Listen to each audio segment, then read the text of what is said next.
Transcription number 40. It was suggested by the Commission that there should be a separate department for the scheduled tribes.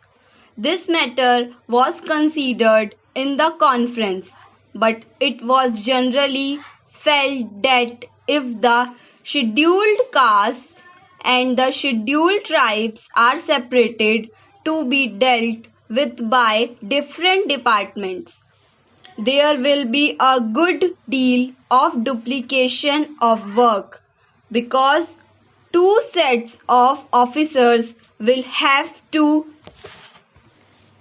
traverse the same area and more or less consider the same problems. It was therefore the unanimous opinion in the Conference of State Ministers that one department should deal with the problems of the scheduled caste and the scheduled tribes, and it was also agreed that there should be a separate directorate for the same. If there is a separate directorate, then it can concentrate on problems concerning the scheduled tribes. It was also suggested that this directorate, which will have to be set up in all the states and especially in states where the population of the scheduled tribes exceeds 1 million, should also look after the work relating to the denotified and the nomadic tribes in addition to, as I said, the work relating to the scheduled tribes. The conference was in favor of having Tribes Advisory Council to advise on the protection and development of the scheduled tribes in all the states and union territories, whether they have scheduled areas or not. The House, I am sure, is aware that there are scheduled areas and non-scheduled areas. Even in non-scheduled areas, a large number of scheduled tribes live, but for the special programs we have decided to concentrate on the scheduled areas first.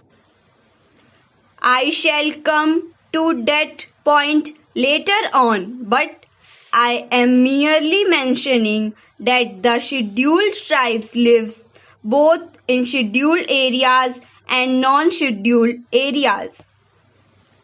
It was decided that wherever at present there is a combined reservation in the services for the scheduled caste and the scheduled tribes, separate percentages of reservation should be fixed by the state governments, and it was agreed that the state governments would instruct all local authorities like municipalities, panchayat samitis, jila parisads, etc.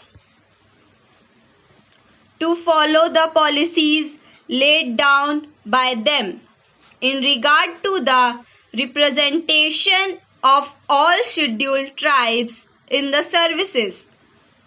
It was decided to have a small committee of officials from the Tribal Welfare Department and the different departments at the state level to ensure coordination.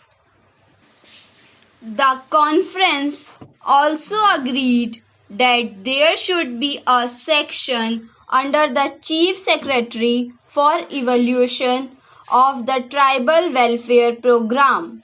If all these and other decisions taken at the conference are implemented with speed, as it is hoped there will be considerable improvement of the conditions which exist at present I also want to mention, Madam, that we are told in the conference that this work was going to be entrusted to the Jila Parishads and Panchayats, and some of the schemes which have to be implemented in the rural areas will be executed by the Panchayats and the Jila Parishads. Well, I welcome this suggestion, but I only wanted to caution the district authorities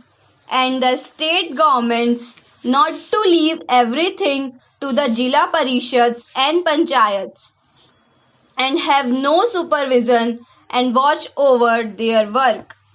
My fear is that because this will be a new work for them, they may not be able to bestow enough attention to the problems or the schemes concerning the scheduled tribes. They will have many other things to do. So, it would be necessary that the district authorities should keep constant watch and they should function as the friend and guide of the panchayats and the Jila Parishads. Madam, there are two major schemes in respect of the scheduled tribes in the central sector of the program, which are controlled by the Ministry of Home Affairs and on which the entire expenditure is borne by the Government of India. These are the scheme of tribal development blocks and the scheme relating to promotion of cooperation among the scheduled tribes, particularly in the form of forest laborers, cooperative societies and labor contract societies. The Ministry of Home Affairs appointed a special working group on cooperation about a year ago, and its report is expected shortly. That group will make detailed recommendations regarding the organization and structure of the society and other matters pertaining to the cooperative movement in areas predominantly inhabited by the scheduled tribes. We hope that on the basis of the working group recommendations, it will be possible to energize and expand the cooperative movement in tribal areas, and the cooperative will become the effective instrument for promoting the economic development of those areas. The other program, which is the major one and in which a great deal of interest is being evinced by the tribal themselves, is the program of tribal development blocks. The Commission have recommended that all tribal areas, whether they are scheduled areas or not, with a concentration of tribal population exceeding 50%, should be brought under the tribal blocks. Thank you.